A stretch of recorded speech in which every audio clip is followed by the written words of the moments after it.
focus on citizenship by investment in the Caribbean, specifically Grenada.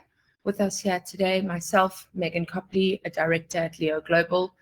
Leo Global specializes in golden visas, citizenship by investment, and offshore property investment. We've got Nadia Reed-Taylor, who's the MD of Leo Global. We work together. And we've got Thomas here, who's the CEO of the Citizenship by Investment Unit in Grenada. He's joined us from Grenada, so it's nice and early for him. Thomas is often in South Africa as well, meeting clients and so on, to ensure the process, etc., is well noted to the South African clients during the process. Nadia and myself are on the ground in South Africa and Sub-Saharan Africa, meeting our clients. So today, I think we'll start by running through, for those of you that perhaps haven't heard about the citizenship by investment and particular Grenada, we're going to run through a little bit about it. I'm going to ask Nadia to start. To give you an example, Nadia's been doing this since pretty much the inception of the program, about 10 years, and has successfully delivered 100% success rate, and that's over 200 passports to clients. So you're in good hands. I think Nadia, we're on 250 now. Perfect, Megan. Thanks so much for the introduction. Yeah, briefly about us. We are independent. We work obviously with all the different residency citizenship programs, and we've just found that the Caribbean really offers an attractive solution for South African and, I suppose, any investor really looking for a second passport. Essentially, the Caribbean, there are 5 different options. There's Grenada, St. Lucia, St. Kitts and Nevis, Antigua, and Commonwealth of Dominica. And we've worked with all the different programs, but we found that Grenada's system, firstly, the due diligence is a big factor. Grenada does extensive due diligence, and Thomas, you can go into a bit more details onto that shortly. It's a very clear and cut and dry process, and the program will not allow any investors that should not be in the program in order to protect the integrity of the program. And I think that's a very key factor when looking at different residency and citizenship programs, is how much that program protects the integrity of the country in bringing investors in, but also offering a benefit to external investors investing into that program. So Thomas, maybe tell us a little bit about the role of the CIU and yourself, and just give us a bit of an overview. Thank you, Nadia, and thank you, Megan. So recently we rebranded to Investment Migration Agency Grenada. And so we moved away from the moniker of CIU. We still do that work, but we believe that the moniker of investment migration gives us an opportunity to offer more programs and more options under the CBI program. So I just wanted to update on that. So in addition to protecting the integrity of the country, it's also important to us that we maintain our visa-free access to our international partners, such as the United Kingdom, the Schengen area. We also have visa-free access to Russia and China, Singapore, Hong Kong, and some other very important countries.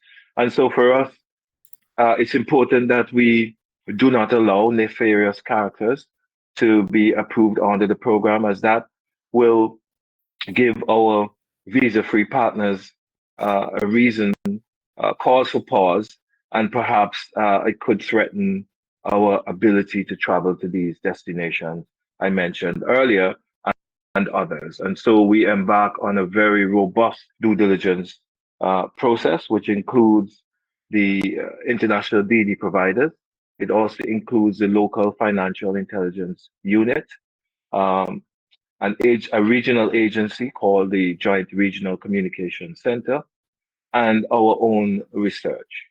And really the process starts with marketing agents like Nadia, who will conduct their KYC to make a decision as to whether they onboard the client before the client even gets to us.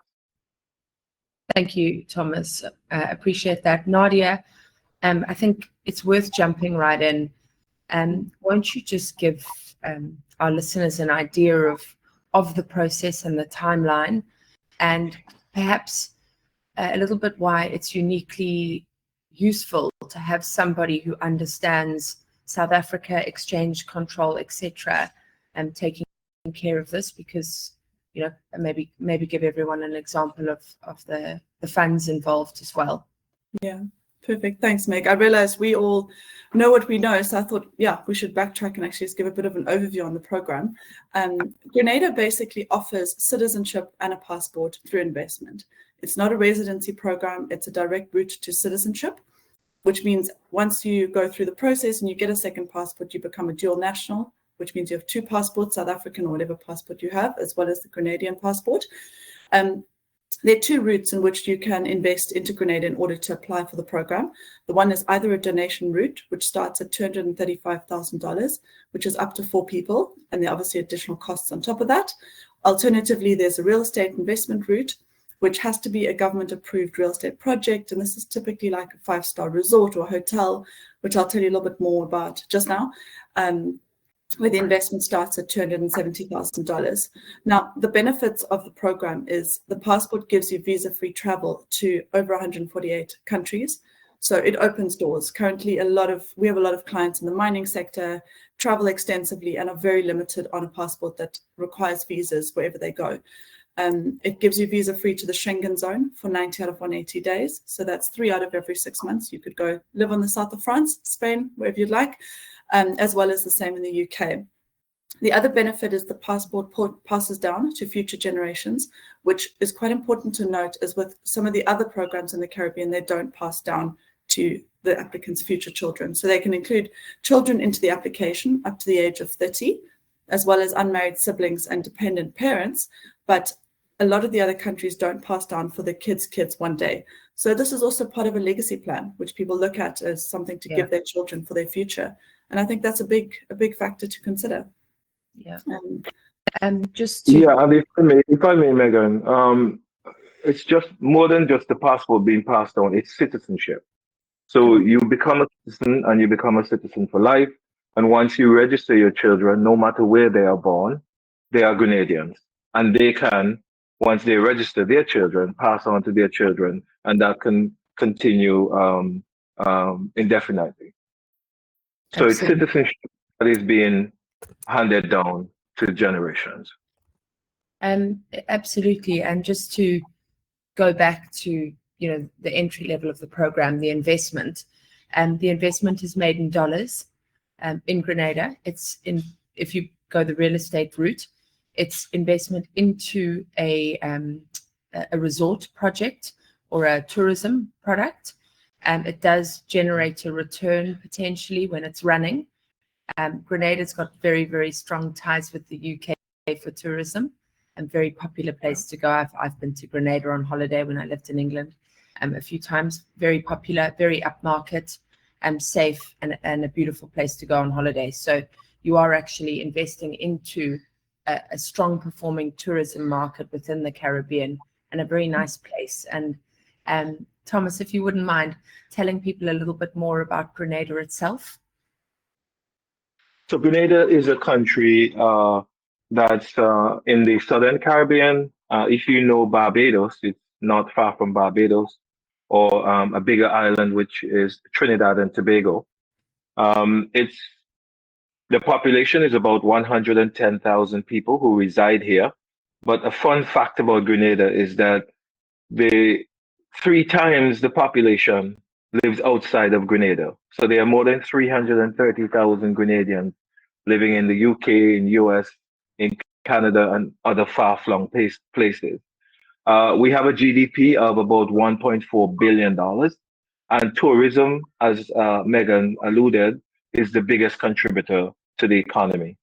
Last year, in 2023, the CBI program contributed about 30% of government revenue, and in 2024, again, contributed about 37% of government revenue. So it's become a really important non-tax revenue stream for government as we try to develop the country and build out its infrastructure.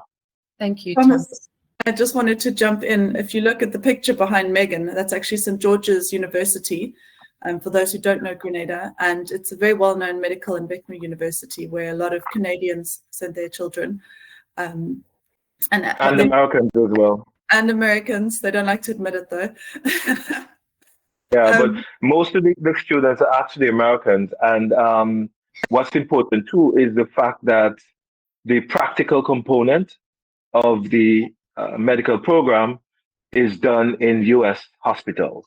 And so most of the students who go through St. George University end up in working in the US in the medical field.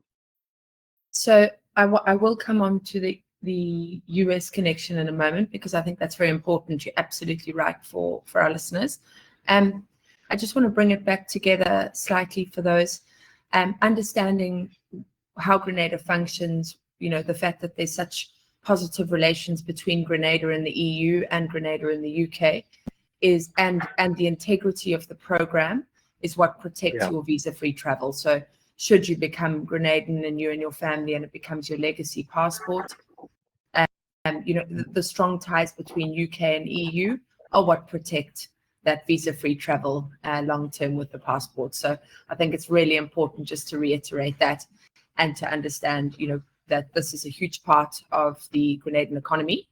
There's a lot of Grenadians living outside and adding value to other economies where they've been welcomed, and therefore, it speaks highly of the program and the relations between EU and UK. And so just a little bit of history, Megan, since you mentioned that, don't mean to take you off track. But historically, like most Caribbean countries, Grenada is a former colony of the United Kingdom of Britain, right? And so we gained independence in 1974. But notwithstanding having gained independence, the monarch of the United Kingdom continues to be the head of state in Grenada. We're still part of the Commonwealth.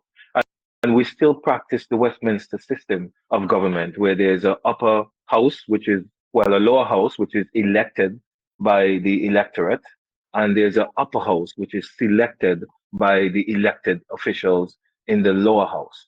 And you still have those three branches of government, and the civil service still operates under those rules that were created under the British Empire.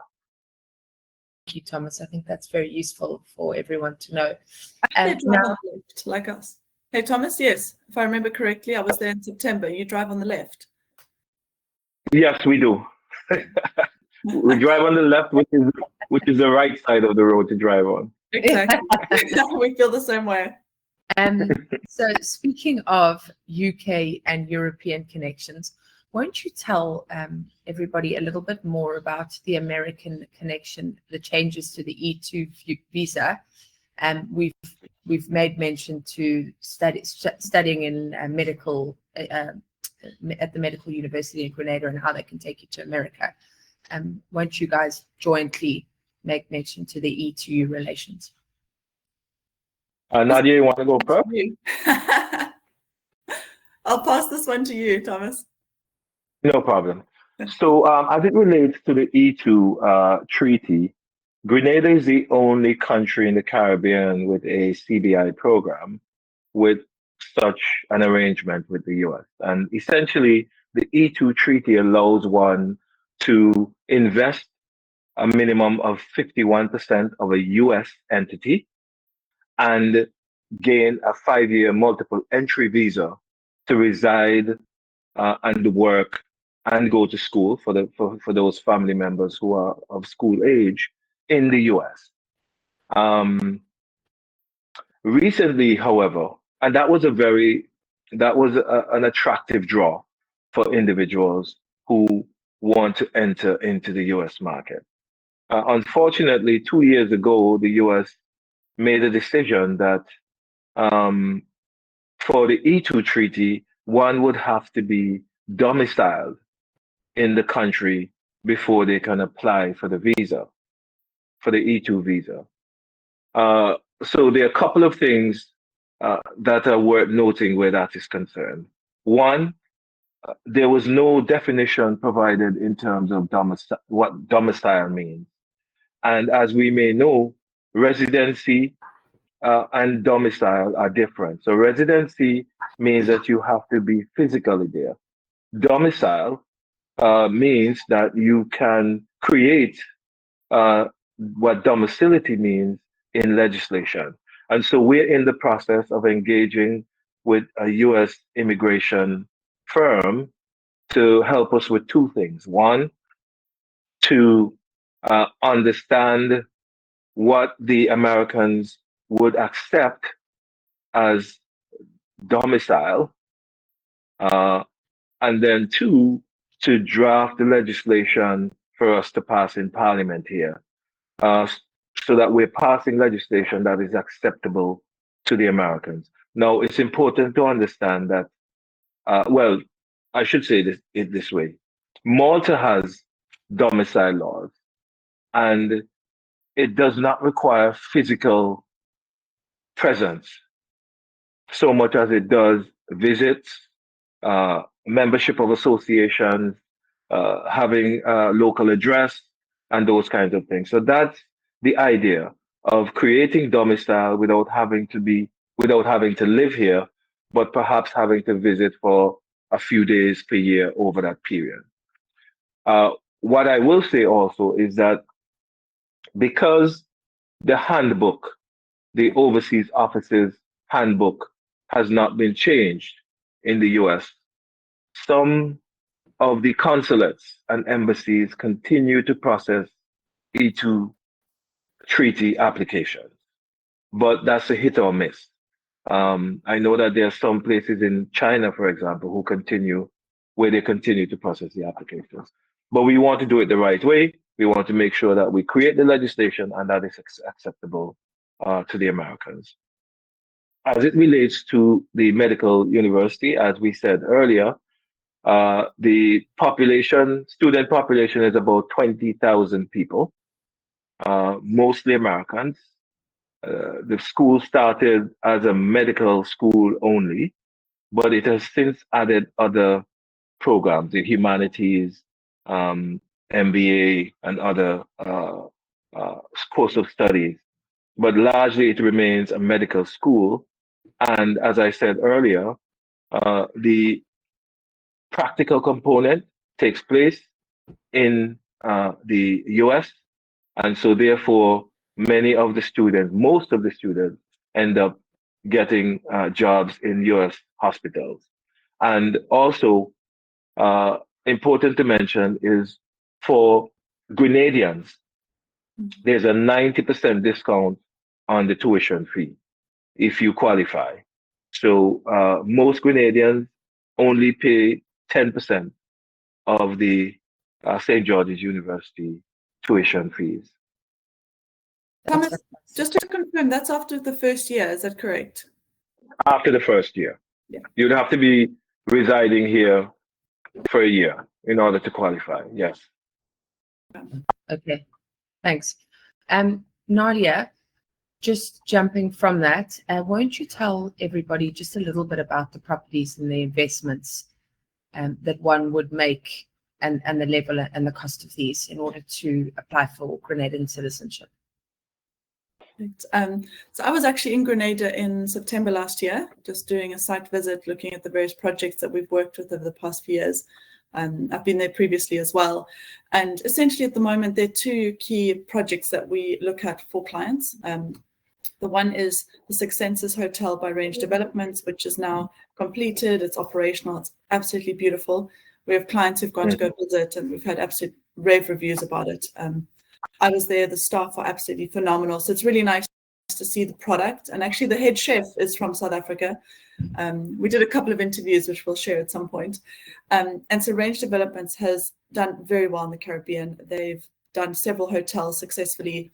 They've just completed Six Senses. Next to that is the new Intercontinental Hotel that they're building. They're quite far along with construction. So there's shares available in that project, and essentially the investor pays the 270 required investment by government, and there's a process that goes to that. Once the hotel is operational, they earn a nominal return on their investment. But what we always say to clients is, you're doing this for the passport, and all other aspects are a benefit. So having the benefit of going to visit the Grenada and stay in the hotel is wonderful. We really recommend it. We've got clients there at the moment also visiting one of the other hotels.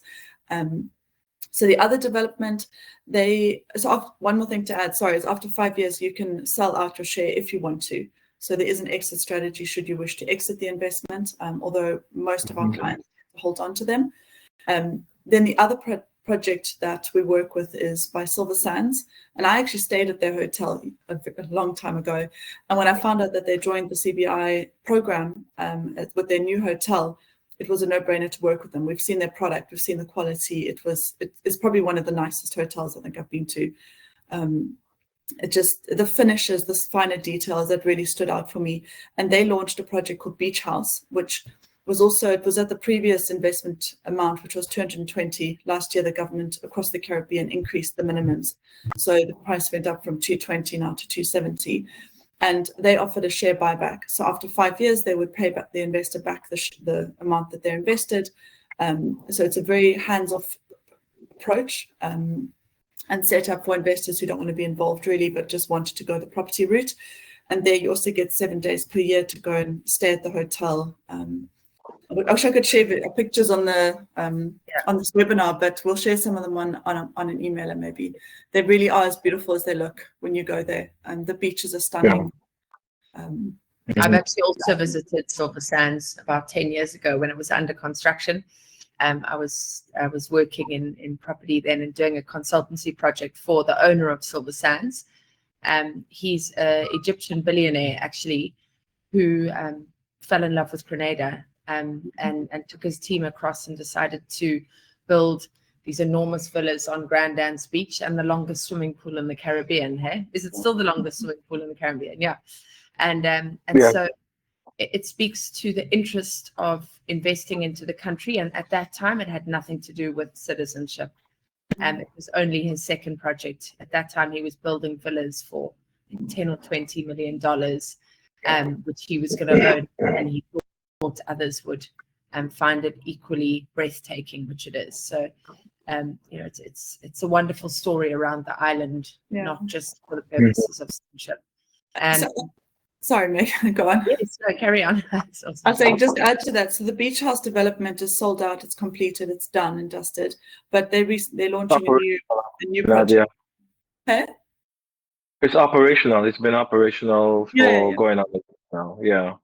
Yeah, we stayed there. It's beautiful. So they're launching a new project, which will be, stay tuned. We'll send out information when we get to that point. And so there are really nice options to consider when looking at Grenada. Thank you. And so it's that property you're speaking of for the developer of the Silver Sands brand is approved already. So it's just a matter of coming to the market with the offer, but it's an approved project. Fantastic. As we speak. And what are your timelines at the moment from, applying, entering into a project, making the investment funds? What are we talking until to deliver it? Well, I'd prefer to speak of from the time it gets to me, to my agency. All right, Nadia can speak about the bit that happens before. But once it gets to the agency and it's a completed application, we are now within a 3 to 4 month window where we make a decision. We either approve or we deny. About 4% of applications are denied.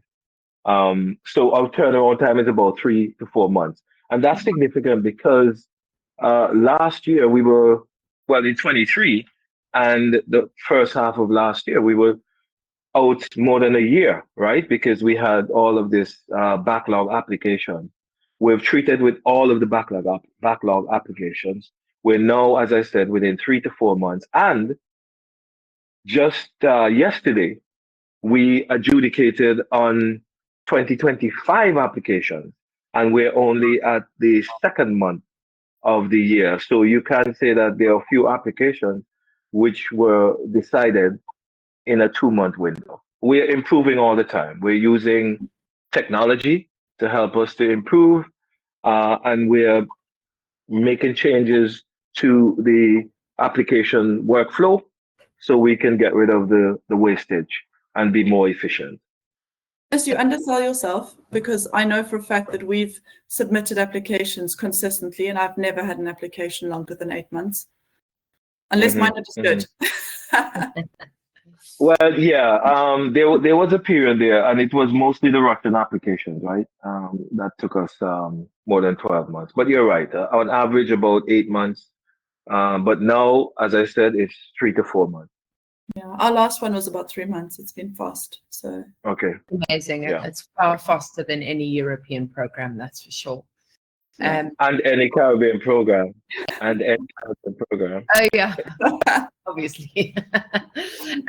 Okay, so I think also interesting for anyone on here is just a little bit about the practicalities of dual citizenship and how do you travel now you've got this Caribbean passport and you're Grenadian. Meg, I'm glad you asked, because a lot of my clients ask me, so what do I do at the airport when I've got these two passports? It's all new and shiny and I feel a bit uncomfortable. Basically, as a South African, you're allowed dual citizenship. You're actually allowed multiple citizenship. We do recommend that you do notify Home Affairs. There is a process for that. There's been a bit of contention about the legalities of them even enforcing that, but from a safety point of view, we just recommend clients to do that. But now, let's say you've booked your trip to, let's say, Italy. When you're at the airport, at the check-in counter, they want to check where you're going. So you give them your foreign passport, your Grenadian passport. They can see, yes, you're allowed to travel visa-free to the Amalfi Coast, Italy. And then, so once you get through check-in, if you see the South African in green, you give them the green one. So when you leave customs, you always have to leave South Africa on your South African passport. It's the only one you need to give them. And then when you arrive at your destination, they obviously want to see whether you're allowed where you've arrived, or if you've managed to sneak in on the plane. So at customs overseas, you would give your foreign passport, your Grenadian passport, which allows you entry for, as I said, 3 out of every 6 months. So you could go and literally spend 3 out of every 6 months in the Schengen countries. Go to the UK for 3 months if you wanted to as well. And then on your way home, it's the same thing. They want to see on check-in where you're going, that you have access to that country. So you give South African. On exit in Europe, you would give your Grenadian passport. And then in South Africa, if the man is wearing green or the woman is wearing green, you give them the green one. That's in practice how it works. And we do get actually asked this question a lot from our clients when they travel for the first time. Right. Don't travel And in what South Africa, not on your South African passport. This is not allowed. And what I would add, Megan and Nadia, is information abounds on the internet. So just take a few minutes to research Grenada, so that if you're asked a question, where is that country? You can confidently say, it's in the Southern Caribbean. It has a population of X amount. But preferably, given that I work for government, I'd prefer to see people come to the island and get a stamp in their passport. But it's not necessary. It's just, I think it's an experience you would enjoy, and it's gives you that stamp to evidence that you've been to the country. But beyond that, as I said, just take some time, Google Grenada, not Grenada. Grenada is in Spain. Google Grenada, and just learn a little bit about the country, so that if you're asked questions, you can confidently produce an answer. Thank you, Thomas. There is no minimum stay requirement in Grenada, but it's very easy to get to. You fly to the UK and you jump on a plane with BA, or same plane as out of Cape Town or Joburg, and it'll take you straight into Grenada. It's a small island relatively, so quick to get where you're going, and there'll be a rum and something else waiting for you on the other end. So fun to drive through the mountains. Pardon me? And fun to drive through the mountains. Yeah, exactly. Yeah. So just to recap, I think we've done all the program information and enough about the investments. I don't see any questions just yet, so please, I'll give everyone a moment to put their questions in. Nadia, anything else you'd like to say on the Caribbean program?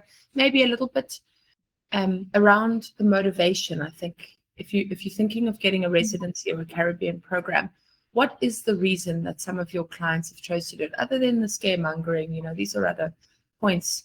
What are the more simple reasons why one might do this? So I think we've always tried to focus on the positive aspects of becoming a global citizen. I've got 2 passports. I've grown up with 2 passports, very naively. So even into my late 20s, I thought a visa was something you needed if you had to work somewhere or something. It was sort of some vague thing that other people had to worry about. And I think over the years, I realized what the value is of having a second nationality and what it gives you. And I think people often underestimate that. It's not just about being able to get on a plane and travel. It's about having that freedom and that peace of mind. We have insurance for everything. Why not have nationality insurance? We love South Africa. We love where we live, but it is a complex country. There are complexities that change daily, like our load shedding that's just started again. Yeah. But for example, we work with a lot of clients in the mining sector, and they travel extensively. And being able to get on a plane tomorrow to go to London, to the UK, or wherever you're wanting to go for business, it plays a role in their professional lives as well. And I think there are a lot of factors. People are wanting to send their kids to study maybe somewhere different, not the usual European route, see another part of the world. There's so many factors. And personally, I love the concept of having another passport. I've worked for over 10 years now with all the different residency citizenship programs. You ask me about them, I've probably done almost all of them. And Grenada has consistently delivered a passport that has given people global access. And I love getting the photos from clients saying, I'm at the airport, I'm going here, I've just arrived here, and seeing all the stamps, or the lack thereof actually, because you don't need them anymore. I think it's wonderful to have that freedom and that peace of mind. Thank you. And if I may add, Megan, I think one of the other things one of the other reasons I've seen for individuals seeking second citizenship is tax optimization, right? So that in Grenada, we have no tax on global income, there is no inheritance tax, and there's no capital gains tax. So if you get a clever tax attorney, you can combine that citizenship with some kind of legal entity like a trust or foundation, and you can optimize your tax. There's also an opportunity for those who own business and maybe produce a product. So Grenada is part of what is called the Caribbean Basin Initiative, through which items produced or largely produced or even assembled in Grenada gains access to the US without tax, without import tax. And so that's maybe a strategy that someone with a factory or someone who produced a good could think about, especially in this environment where America seem to want to put tariffs on certain parts of the world. So that's an idea that some people, that's a reason, 2 reasons why some people consider the second citizenship. Wow, thanks. That's really useful. I know tax is a topic for every South African all the time, at every hour, minute. Every bribe. Yeah, it's a bright topic. Meg, just to add to that, can I jump in? Go.